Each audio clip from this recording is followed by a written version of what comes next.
God is the God of fresh starts and new beginnings and second chances. God is the God of glory days. And if you could use some glory days, then welcome to the study of the book and life of Joshua.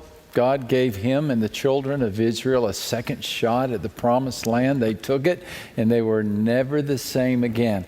And if you're interested in taking a shot at the promised land, you'll love this story. You were given an outline as you came in. This is section number 2, our lesson number 2. We began last week. We'll continue through the end of June, a study of glory days. Let's pray together, and then we'll get to work. We thank you, Lord, for calling us together today. We ask that you'd please have mercy upon the speaker. His sins are many. Grant us to see Jesus. Through Christ we pray. Amen. The time has come to attack the disease. It has raged untouched too long. It has infected unhindered too many. Misery bobs in its wake, abandoned dreams, ravaged marriages, and truncated hopes. Hasn't the malady contaminated enough lives? It's time to declare war on the pestilence that goes by the name I can't. It attacks our careers. I can't keep a job. Self-control. I can't resist the bottle. Our marriages, I can't forgive. Our faith, I can't believe that God cares for me. I can't. The phrase loiters at the corner of discouragement and despair. Had Joshua mumbled the phrase, who would have doubted him? Let's take a minute and look at Joshua's difficulties. Beginning in chapter 1, in verse 1 of this Old Testament book, after the death of Moses, the servant of the Lord. We're only words into the book and already someone dies. The story of Joshua begins with a funeral, the funeral of Moses. Not just anyone, Moses. Moses was everybody to the Hebrew people. When the people were enslaved, Moses was the one who confronted Pharaoh. When the Red Sea raged, Moses was the one who prayed for help. When the slaves were hungry or thirsty or confused, Moses was the one who prayed, and God responded. God answered his prayers. Moses was Mandela to the Hebrew people. So to lose Moses was to lose the cause. Imagine the dismay, imagine the fear, imagine the grief. But the grass had yet to grow over Moses' grave, and God told Joshua, Moses is dead, now therefore what? Arise. We would have expected him to say, Moses is dead, now therefore grieve, retreat, reorganize, find a therapist. Instead, he says, now therefore arise. And already just one verse into the book, and we're getting hints as to a major theme in the book of Joshua, and that is God's strength is the strength that matters. Moses may be dead, but God is alive. The leader may be gone, but the leader is present. Even so, Joshua could have said, I can't do this. He had several reasons not to. In fact, he had about 2 million reasons not to. When you look at the census recorded in the book of Numbers, chapter 26, an interesting detail surfaces. And that is, Joshua led into Canaan 601,738 men aged 20 and over.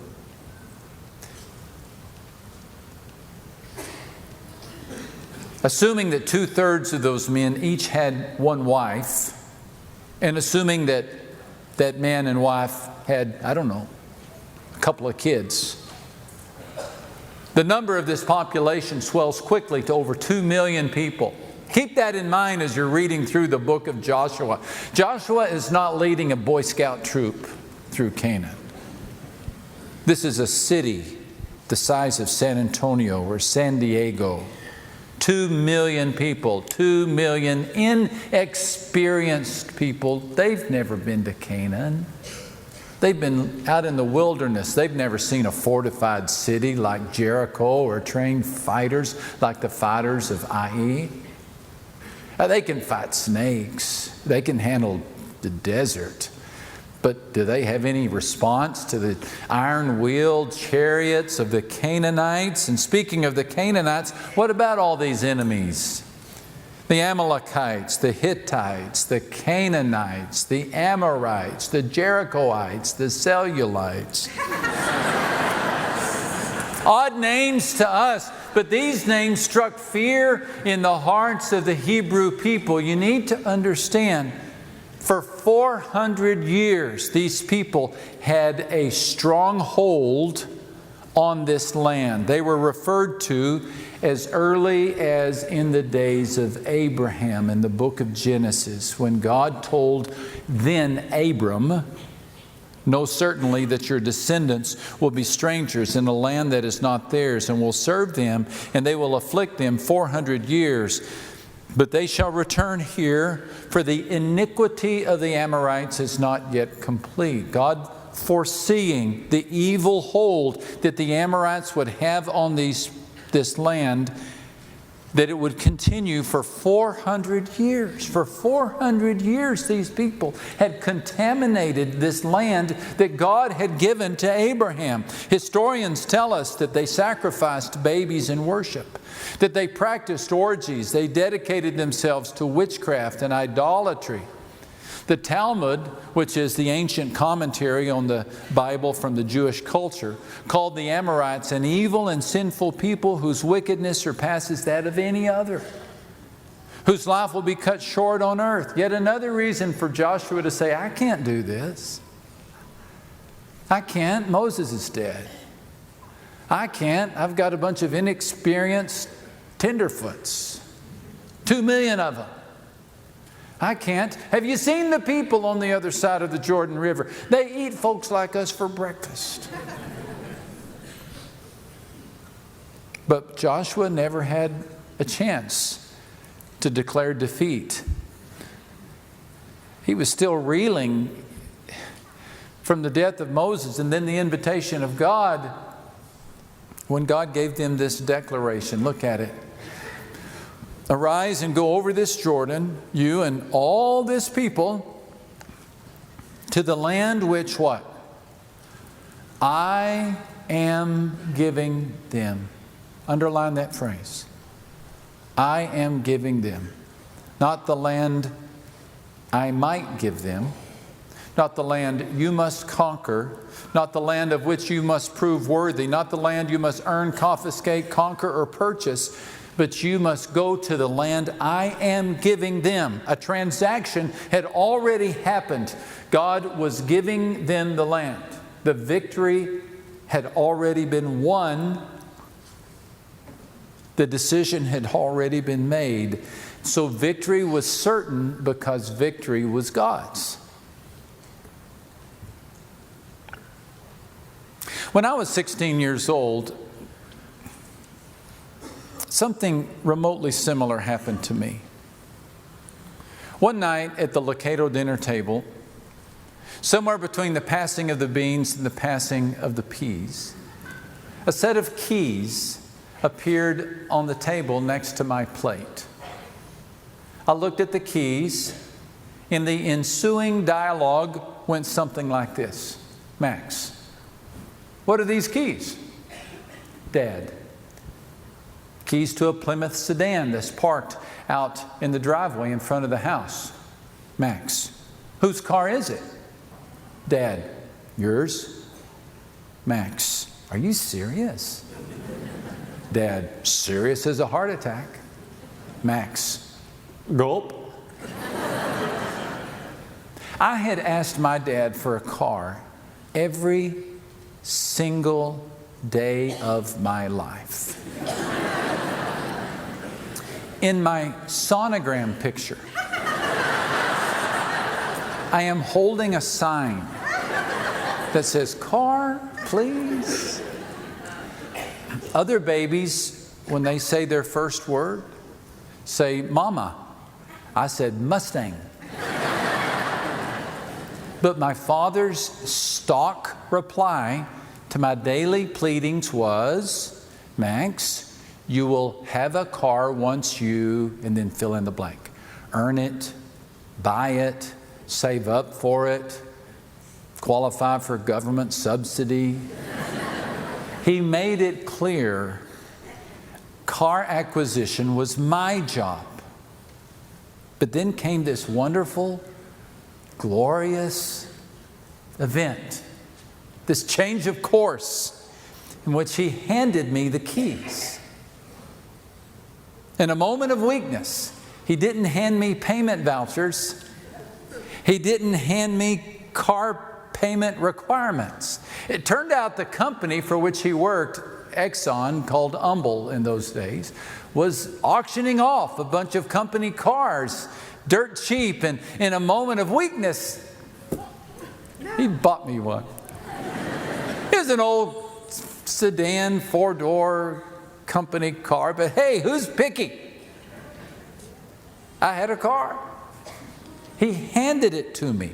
I had a car because he decided to give it to me. Simple as that. The Hebrews had this land because God determined it would be theirs. Simple as that.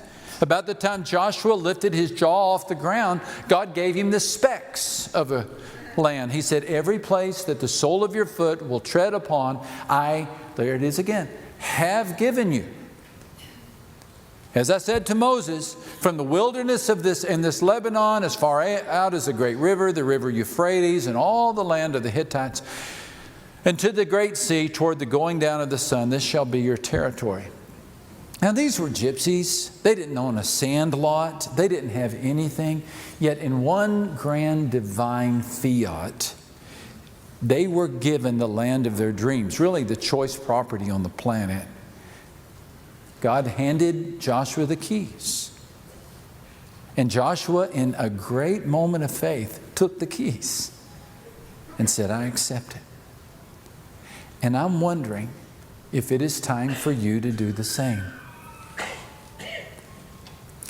If you have given your heart to Christ, God has given Canaan to you. If you have given your heart to Christ, then God already has given you a promised land.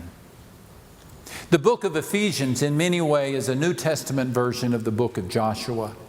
And in Ephesians chapter 1 and verse 3, Paul says, God has blessed us with every spiritual blessing in the heavenly places in Christ Jesus. What's the tense here? Past. This is past tense. He has blessed us. Not he will bless, might bless, someday could bless. There's no conditional language here. There's no secret, hidden possibility. This is a statement of something that has happened. The promised land property has been placed in your name. Canaan has already been given to you. A transaction has happened in the heavenly courtroom in which your name has been written at the bottom of the deed that says promised land. You already have access to every spiritual blessing that God can give. Stated another way, you already have everything you need to be everything God desires. You already, and I do too, have everything you need to be everything God desires. This very well may be the greatest secret of Christendom. We underestimate, I believe, what happened to us and what happens to others upon conversion. Most people, when asked, what happened when you became a Christian, will say something like, well, my sins were washed away. I was forgiven. I was cleansed. And indeed you were. Cleansing happens upon conversion. But most people limit it to a cleansing, an act of forgiveness, a washing away of the past. As one man said, you go in an old clunker and you go through the car wash and you come out a clean clunker. Most of us assume that conversion is simply a matter of cleansing of sin, which it is, but oh, there is so much more. You see, in God's plan, you go in a dirty clunker, but you come out a clean, sleek Maserati. He removes the old engine, caked and cracked and broken as it is with rebellion and evil. And He places within it a humming, roaring version of the Holy Spirit. He embeds within you. Don't look at me like I'm making this up. He embedded within you the very presence of Himself. He has blessed you with every spiritual benefit, every heavenly blessing. That's why the Apostle Paul said, therefore, if anyone is in Christ, he is a new creation. Old things have passed away. Behold, all things have become new. All things, all things. Potential for a new attitude, potential for a new self-control, potential for a new faith, potential for a new compassion. All things have become new. For Joshua, glory days began with a paradigm shift. Joshua 1:01 says, see life differently. You need a new paradigm. The old paradigm said, if I work hard enough, I can achieve the promised land. The new paradigm says, you have the promised land, now receive it. The old paradigm says, earn God's favor and He will bless me. The new paradigm says, I have God's favor. Now I'm going to learn to receive the blessings of God. The old paradigm said, if I save up enough money, I can get a Plymouth. The new paradigm said, hey, I got a Plymouth. I'm going to learn how to drive it. I'm going to take good care of it. Thanks, Dad. See the difference? One is in the wilderness, one is in Canaan. God wants to move us into Canaan. In Canaan, we do not fight for victory, we fight from victory. In Canaan, we do not fight for victory, we fight from victory. In the wilderness, you strive. In Canaan, you trust. In the wilderness, you seek God's attention. In Canaan, you have God's favor. In the wilderness, you seek to be saved. In Canaan, you know you are saved. You move from wanting to be to believing you already have. God has given us everything we need for living a godly life. Everything. God will equip you with all you need for doing His will. You see, when you were born into Christ, you were placed in Christ's royal family. As many as received Him, He gave the right to become children of God. And since you're a part of the family, you have access to the family blessings, all of them. In Him we also have obtained an inheritance. The will has been executed, the courts have been satisfied, and your spiritual account has been funded. You are no longer a slave, but God's child. And since you are His child, He has also made you an what? An heir. Are you surprised? You ain't heard nothing yet. In another passage, the Apostle Paul says, the Spirit Himself bears witness that we are children of God, and if children, then heirs. Look at this, heirs of God and joint heirs with Peter, Paul, Moses? No. We are joint heirs with Christ. Whatever Christ has access to, we have access to. Don't look at me like that. Whatever Christ has access to, we have access to. As the Apostle John said in 1 John 4:17, our standing in the world is identical with Christ's. This means that God has placed on this planet right now people in whom He dwells. They are a chosen people, empowered people. They have something that others do not. They have the living presence of Christ within them. They have access to power that others do not have. And if you have said yes to Christ, then Christ has handed the keys to Canaan to you. Astounding, isn't it? Which raises this question. How then do we explain the disconnect? How do we explain it? If we're co-heirs with Christ, why do we struggle so in life? If our inheritance is perfect peace, why do we feel like a perfect mess? We have access to the joy level of Jesus, yet we plod along like dyspeptic donkeys. God has given us the trust fund that makes Bill Gates look like a pauper, and yet we still worry, we still fret, we're still anxious. Why?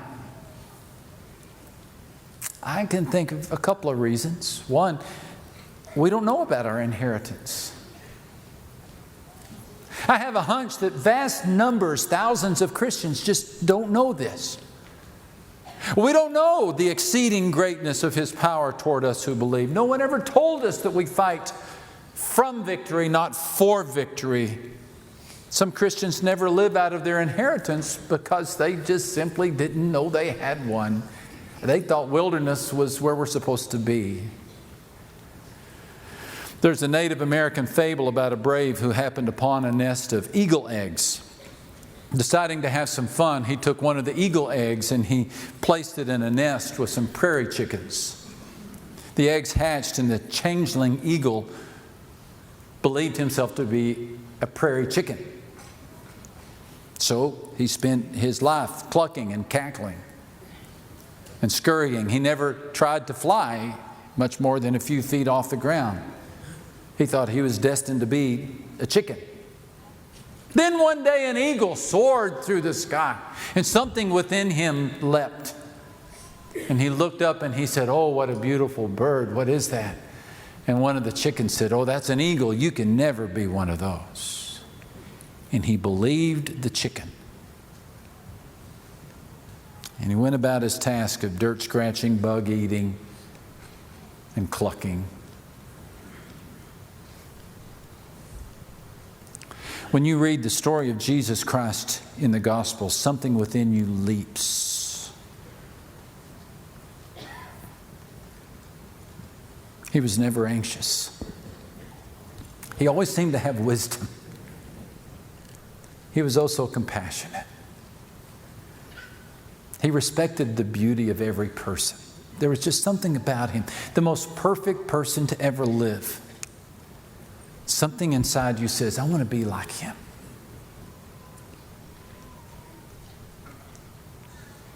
But Satan has turned millions of demons loose on this planet like chickens. And they whisper to us, "Oh, you can never do that. You were born the wrong era. You come from the wrong generation. You don't have the right gender. You're not educated enough. Look at your past." And so the eagle flies and we cluck, cluck, cluck, cluck. But every so often, someone defies the voices of "I can't" and hears the voice that says, "With Christ I can." And they begin to soar because they realize that they have been given an inheritance. Moses, when he spoke to the children of Israel in the wilderness days, he had to remind them, God brought us out of Egypt so He could give us the land He had sworn to our ancestors. In other words, God brought you out of Egypt so He could take you in. He brought you out so He could take you in. They were happy for the wilderness. God says the same to us. I brought you out of sin so I could take you into power. I brought you out of fear so I could take you into courage. He didn't bring us out just to clean us up and leave us there. He brought us out to turn us from old clunkers into powerful forces.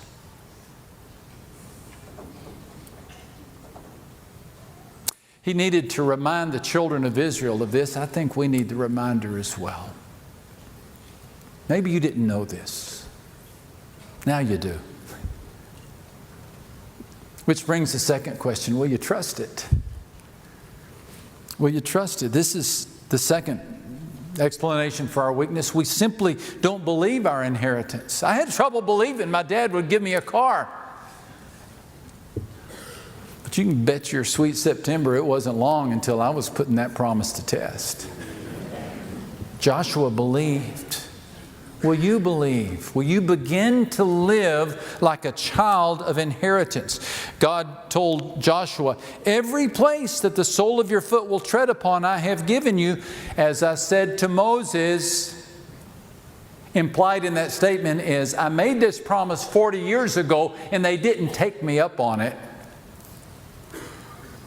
Glory days could have begun 40 years ago, but the people didn't believe me.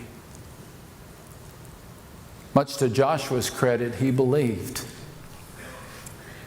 And he set about the task of inheriting the land. What about you? Do you believe that you are embedded with the very presence of God?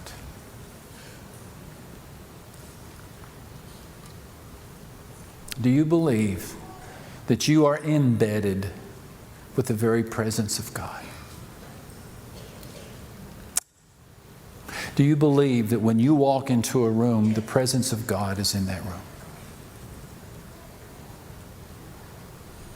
Do you believe that even though you can't forgive someone, God can, and since He can, you can? And even though you can't quit drinking, God can, and since He's in you, you can. And even though you can't control your temper, control your tongue, control your sexual urges, God can. And with His help, He can change you day by day. You have access to the spiritual power. Every spiritual blessing in the heavenlies is yours. And it's simply a matter of learning to drive the Plymouth, learning to live in the new land, learning to live with your new identity. You see, wilderness people and Canaan people have two different outlooks. Wilderness people say, I'm weak and I'll always be weak. Canaan people say, well, I was weak, but I'm getting stronger. Wilderness people say, I'm a victim of my environment. Promised land people say, I'm a victor in spite of my environment. Wilderness people say, no one in my family has ever amounted to much. I guess I won't either. God's people say, doesn't matter what my family did because I am now born into the family of God. We can only imagine what would happen if a generation of Christians lived out of their inheritance. What would happen if God's people really lived like God's people? Men would turn off internet porn. Lonely women would find comfort in God, not in the arms of strangers. Struggling marriages would spend more time in prayer, less time in anger. Children would consider it a blessing to care for their aging parents. A chicken coop full of Christian eagles would vacate the barnyard. Let's say I can't less. Let's begin saying I can more. God's power is very great for those of us who believe. That power is the same strength God used to raise Christ from the dead. I want to encourage you. Turn your I can'ts into I cans. With Christ I can. I can do all things through Christ because He gives me the strength. A new day awaits you, my friend. A new day of discovery, a new day of hope, a new day of power. You are no longer the person you used to be, and you're just a fraction of the person you're going to be, because by God's power, we're going to all learn what it's like to be children of the promise, inherit God's promised land. All right? Good days are ahead. Let's all be standing. Let's make this declaration.